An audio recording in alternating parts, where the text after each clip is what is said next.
The best of the Morning X with Barnes, Leslie, and Jimmy. 99X. I haven't seen anything more on that story out of Texas yesterday about the doctor who was decapitated in the elevator. And I remember yesterday we were talking about it, and all I could think of is I cannot imagine in my wildest dream what that has to be like to be in that elevator and witness something like that. The guy gets caught in the elevator. If you don't know the story, what happened was this doctor was walking into an elevator at a hospital. The elevator doors slammed shut, pinned him by the shoulders, and quickly moved up. The elevator started moving up, and his head got caught, and he was decapitated. Well, and his body fell inside where there was a woman waiting. And his body fell inside the elevator where this woman was trapped for like 20 minutes in the elevator. With she's his body? She's now being treated for shock. Right. And that's certainly understandable. First of all, have either of you ever been in shock for anything? I don't think so. Never been in shock. I don't think I've been in shock. I don't know if I would know if I was in shock. What does shock feel like? Are you just like motionless with your jaw open? Are you? And your eyes looking Maybe straight ahead? Maybe you just can't move. What is shock? I don't know what that is. You're just traumatized. You can't move or express your feelings. You can't function? Yeah, you can't function. What's the most shocking thing that you've ever seen? I think when I mentioned going on that ride with the ambulance people that night, I went on a ride along, and this guy was shot. They took him into the hospital. We walked into the emergency room with the EMT guys, and they took that body cavity thing and just like opened up his whole chest, and we were standing right there. Wow. And that just freaked me out. I just stood there like I didn't know what to do. You're seeing this person's organs, and they just like totally ripped this person in half. Barnes? When we lost 70-3 to UCLA like 3 years ago, I could not believe that Texas would lose that badly to the Bruins. The massacre, the humanity. It was unbelievable. I couldn't believe it. I'd have to think about that. I'm sure I've got something that's not coming to mind. The only thing that I can think of that that stands out as having seen something I've never even come close to was when I've told the story a couple times before, when I was playing softball, and the umpire just dropped dead right there at home plate.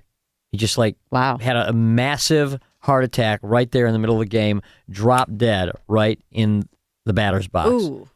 Ambulance had to come, fire department, the whole 9 yards. The guy was dead. Bunch of calls coming in. Second.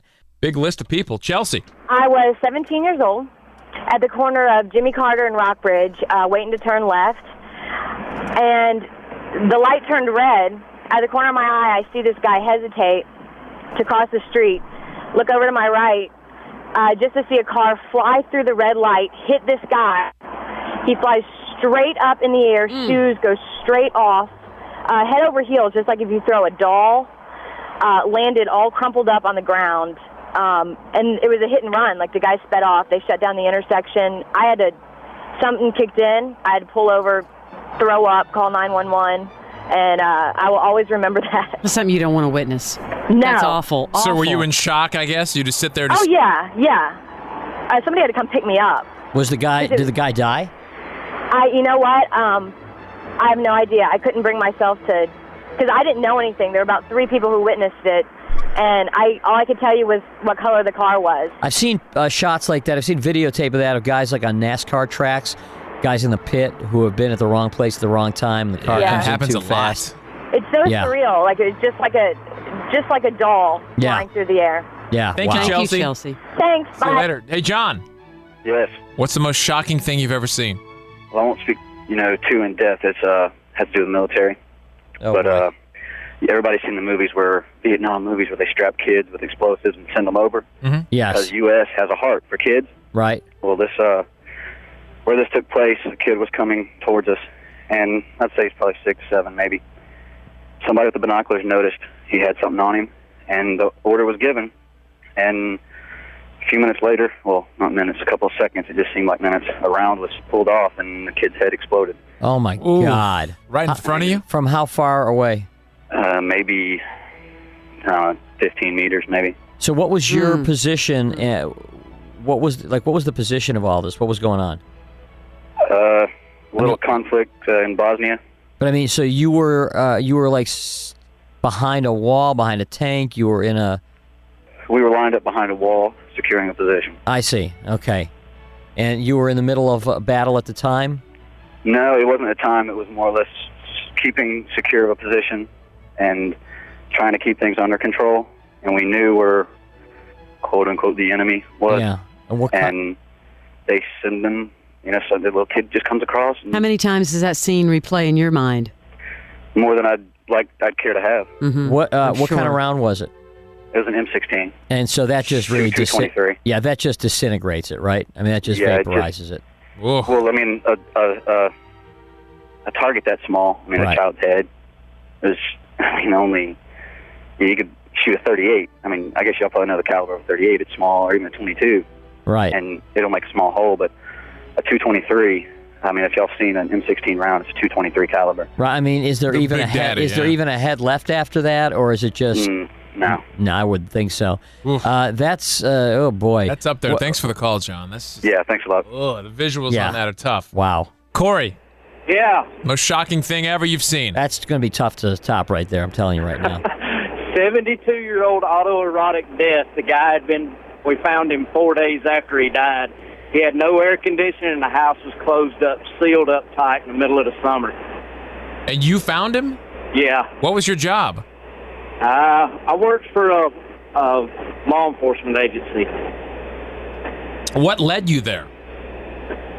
Family hadn't heard from him, and when they got there, the house was closed up, locked from the inside. We're worried about him, so we had to go check it out. That's where people hang themselves or whatever, and then they masturbate at the same time? Exactly, a little self-pleasure, and it didn't work out for And the best guy for was him. 72. The Michael Hutchins. I mean, that's Yeah. what he died of. What's that? Michael Hutchins from an XS, same thing that he did. Right. All right, thank you. Now, Leslie was talking about doing a ride-along at the ER. Go watch some autopsies. Yeah, I No don't know thanks. if I Yeah. can stomach that. It's not bad. Once you've seen it one time, you've already been through it. Yeah, I don't And even want that to guy see was it that alive. first. Oh, yeah, no thanks. Thank you, Go Corey. See y'all. See you later, Bye-bye. Corey. Yeah, I don't want to see no autopsies. Hey, Paul. Hey guys, how's it going? Good. Most shocking thing you've ever seen. Well, I was going up to an intersection where a lady was getting ready to cross the street, and I was probably about 20 yards away. She was at the light. The light was red. Another car was sitting right next to her. A car came speeding up right behind this other cut hit it, went into her, knocked off her leg right at mid-calf. She went up in the air, and just kind of is like a slow motion kind of thing. It cut off her leg, just like a nasty cut right across her leg. I ran up to her to try to help her, as did everyone else. And she was just in complete shock. She was talking like nothing happened. Meanwhile, her foot is about 5 yards away. And it was intense. Was it flopping there or just sitting there? No, it was a clean cut right at mid-calf. I mean, you could see the fat in her leg and the muscle and the bone. Oh. And there wasn't a lot of blood yet, but there was a guy, he took off his shirt and put a tourniquet on her leg. A cop came up and called 911 on his radio, and they had the tourniquet on her leg, I guess, to cut off the blood, to stop the blood flow. Oof. And the cop, he started to turn green, and he had to turn away while he was radioing in. And there's this guy there. He was great. He was able to, talk to her and just let her know everything's okay. And it was a weird scene. Who went over and picked up her leg? Anybody? No one. They just left it right where it was. And I stayed there for a few minutes, and I was just going to be a bystander, so I wasn't no use. So I was leaving, and the EMT came right up right after that, and one of the crew picked up her leg. But I mean, it just kind of sat there for a few minutes, right on the sidewalk. Thanks for the call. Wow. This segment's not even close to being over, and you don't want to miss part 2 coming up next. This is the best of the Morning X on 99X.